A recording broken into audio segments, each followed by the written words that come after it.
In life, sometimes things seem a bit overwhelming and a bit stressful, and you feel an internal resistance to moving forward with certain things, and you also feel a bit of a lack of energy, and even maybe a lack of courage in dealing with your daily tasks, with your life tasks. So there are always things that, for most of us, unless you're a super productive person, there's always things that we know we haven't done yet, things that we know we need to do, whether it be for work, whether it be for school, whether it be with our own personal life or our own personal projects. Maybe it's to help family or friends with something, maybe it's a social obligation, but we feel there's things that are left undone, things that we need to do if we're going to get to where we want to go. And we leave those things on the back burner, but in the back of our mind we know we have to come back and do those things. The problem is that on any given day you wake up, and a lot of times we're not able to do them. In my own personal life, I've noticed this, where there's just something that's preventing me from doing it, and I don't quite have a great conception and understanding of it yet. Now, whenever I'm in that state, whenever I'm facing resistance, I sometimes try to be mindful and think about what it really feels like to be in this current moment. But in those times, during times of resistance, that's the most difficult time for me to be mindful. That's the time where I most like to stay in stories and in these thought loops and patterns instead of being mindful. For some reason, that's one of the most uh, intense ones for me. Even when I get angry, I'm able to I'm able to be mindful. When I get scared, it's also a tough one, but I'm still able to be mindful. But when I'm facing internal resistance towards doing my life tasks, I find it difficult to be mindful. But I have gotten glimpses of a key way to approach it, a key way to approach your life, and a key way to approach your tasks. And that is to, in a sense, approach it like a warrior who is also a human being. So when a warrior faces a challenge and that he can't overcome, and you can't overcome it yet, right? When you're standing there, you're facing resistance to doing a task. There's something that you're not able to do. You're not able to do something. What the warrior does is he doesn't give up his ground. He doesn't turn around and go back. The warrior, if he can't go any further, the first thing he does is he pauses and he takes a breath, and he's calm. He calmly takes a breath and thinks, okay, I can't go any further right now for some reason. Let me not go backwards. Let me see where I am. Let me understand. Let me take a breath. That's a very important thing. What is that? How does that look in your daily life? Well, for me, when I'm in front of a computer and I'm about to write a report, let's say, that I don't want to write, that's tedious and boring, maybe something that I know literally no one's going to read, only one or two people in the whole world are going to read, it's going to get stored away somewhere, but it still has to be excellent quality. There's an inherent tension between the my perceived importance of the report and the internal some kind of internal mechanism inside me that tells me what kind of quality it should be. So the quality, for some reason, I feel like it should be great quality, but another part of me knows it's not gonna be read by anyone, basically. So there's an inherent tension. When I'm making this YouTube video, I do want it to be quality, but I also know that people will view it. Hopefully, right now no one's viewing this channel. It's like the second video. So, but in general, there's much less tension here. My desire to make it great, that desire is far more easily manifested into actions. Somehow that desire, it melts into action much more easily with this YouTube video than for other tasks like writing a report, because in those tasks I have the desire, but there's something else inside of me, something that's probably subconscious and not on my conscious level of awareness. There's something else that sees the pointlessness of my task and is preventing me from doing it. So some other process, some other subconscious process, or even entity inside my brain that rightfully says this is not, there's no point to this, no one's going to read this. uh, but the other part, I mean, the conscious part, the one that's the awake guy that's doing his thinking throughout the day, very right now very left brain, very influenced by the Western world, very in the I think prefrontal cortex or the frontal cortex, very in the in kind of that CEO mode of your life, in that area of the brain. You do want to do it, but you want to do it, but then all the other parts of your brain are saying, "What the heck? This is pointless." So, but let's take it to an absurd example. So we have that example of the report, right? We have an example of this YouTube video where it's much more in line, where my conscious, my frontal cortex is desired to do a good YouTube video. It's able to turn into actual effort because other parts of me seem more aligned with it. I don't know why. It's a big mystery. They seem more aligned with it. Now let's take it to another example. Say I'm in a fight. Say I'm in an actual confrontation where I need to exert physical energy to survive. In that case, say it's not that intense yet, where my frontal cortex is still engaged and hasn't reached the level of like instinct and just subconscious processes. Say it's still at a low enough intensity level where my mind and my kind of my CEO function of my brain is still able to opine and is still able to contribute and is still able to run things in some ways. It obviously never runs things completely, but at least in some ways it's able to run things. So in that sense, there's going to be far more alignment. I'm going to find it far easier to do what I think I'm going to do because my physical well-being or my life is going to depend on these actions. So there's going to be almost no resistance, or maybe zero resistance even. uh, I'll find it very easy to do the physical actions, some of which may be exhausting, some of which may be very difficult to do. So there's an entire spectrum of this. And my self-analysis, my reading, leads me to think that there's some kind of misalignment between what the CEO part of the brain, the prefrontal cortex, the rational, kind of semantic based, the part of the brain that like drives you towards your tasks, that drives you towards knowing what you're gonna do during the day. That CEO, that general, uh, what's the right word I'm looking for? The I guess the operator, the chief executive in a sense of your life, in a sense. Um, I noticed that what's desired by that thinking process, which oftentimes I think is desired by me.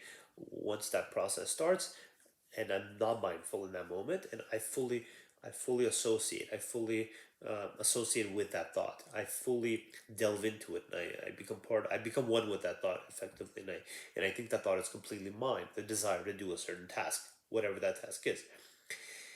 So that's not enough. That has to work with other things. It has to work with all the other parts of the brain. What parts? Well, all the parts of the brain that are going to actually get your ass to move.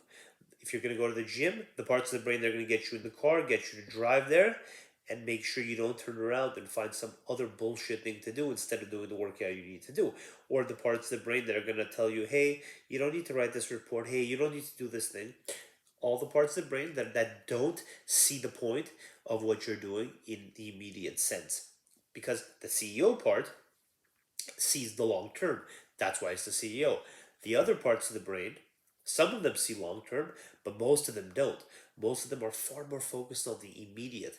And so when you have a life threatening situation, and like the example we said before, but the example is a bit narrow because we're not taking it to the extreme where the that CEO mindset is already thrown out the window. It's irrelevant. So that CEO is still kind of operating, but now he has the support of all the other parts of the brain, and he finds it easy to do all the things he wants to do. Finds it so easy to do all the things he wants to do because the other parts of the brain, the other subconscious processes, are far more aligned, are far more in line with what the CEO wants to do.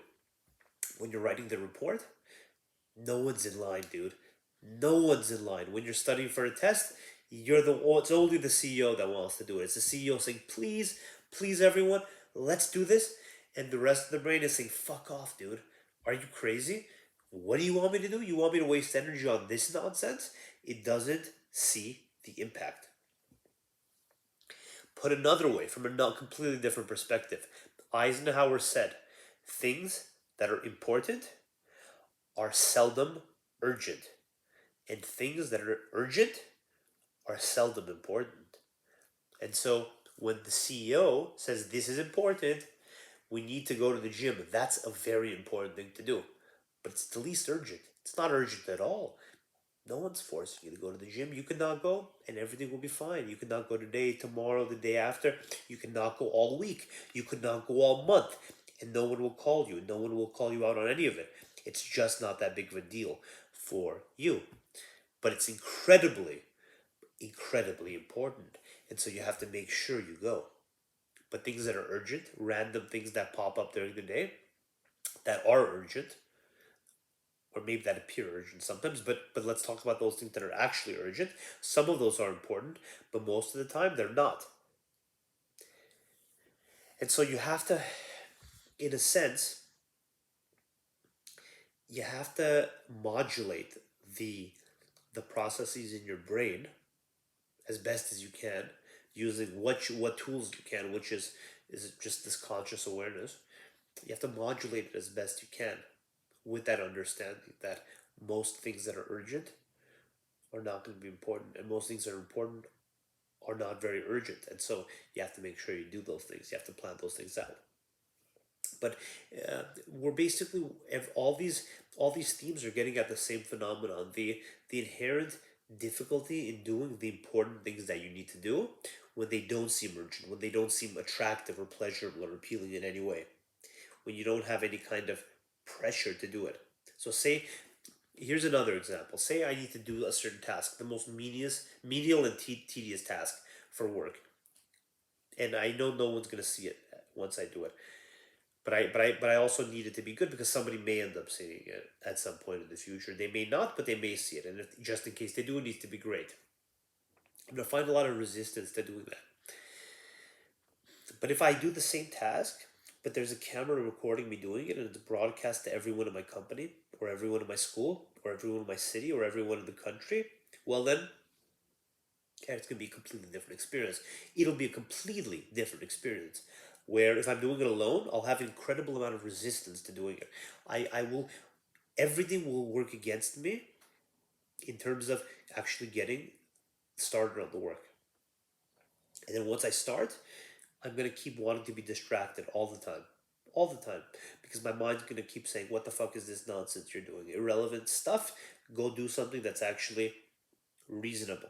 When I say the mind, I'm talking about the subconscious mind that doesn't quite understand that you're living in the modern Western world, that you have a job, or that you're going to school, that you're a different type of monkey now than the kind of monkey that the brain was built for. You live in a different kind of world now. That's what makes you a different kind of monkey. You're the same kind of monkey, but you live in a different world, and you have to operate differently. And so your brain, most of your brain doesn't understand that. Some do. So some parts do, right? The fact that I'm saying this means some parts of my brain do understand this, but the other ones don't. When I sit to do that menial task, those other parts are going to start speaking up, and they're going to say, get the fuck off this task. Let's do something more interesting, something more pleasurable, something more productive. Productive. Whatever it thinks it's productive, not what really is productive. So if imagine that same task, everyone's looking in the world, the entire world's looking. There's like a live YouTube video, and I have a billion people looking. Well, then in that moment, I'm not going to be thinking about anything else. My the CEO part of my brain is going to be very into doing the work, and all the other parts of my brain are going to be also into doing the work, because now there's a ton of real consequences, social consequences. Now I think if I do it stupidly, if I fuck up, right? I don't even need to say it. You understand. The whole world's looking. If you're another human listening to me, you understand. By me saying now the whole world is looking, you get it. You get what I mean. Wow, of course it'll be easier because you're a human being, because we're humans and we get it. That's That's the point. If I'm doing that task, I'm gonna have a ton of social pressure, a ton of it, and I'm gonna want to do it very, very well because I don't want to be embarrassed in front of the whole world. That's the point. How can you apply that in your daily life to decrease resistance and to be able to do your tasks more? How can you take that kind of understanding and bring it into more simplistic tasks?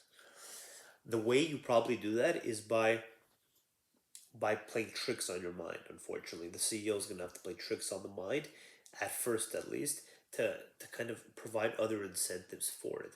Meaning, you, although no one is looking at me doing this thing, and I'm not gonna be able to do a social incentive. I can have another incentive. I can have another incentive, maybe a fear-based incentive, where I really articulate to myself the importance of getting this task done, but not from the perspective of social because everyone's looking at me, not from the perspective of quality because I don't, my subconscious knows it's probably not going to be read or reviewed a lot. It's probably going to be reviewed once and then stored, but it still needs to be quality in case it's picked up again, right? Because these reports need to be quality. The way to do it is the same way you would approach the gym, where when I don't want to go to the gym, I know that I don't. I know. I tell myself. I don't lie to myself. I say, look, you cannot go to the gym today. You don't want to go. You cannot go. Don't go. Nothing will happen to you. Nothing will happen to you if you don't go. If you pick it up again tomorrow, you'll be fine as long as you go again tomorrow. But the problem is, if you don't go today, what the fuck makes you think you're gonna go tomorrow? If you can't do the work today, what makes you think you're gonna do it tomorrow? You're just gonna be weaker tomorrow.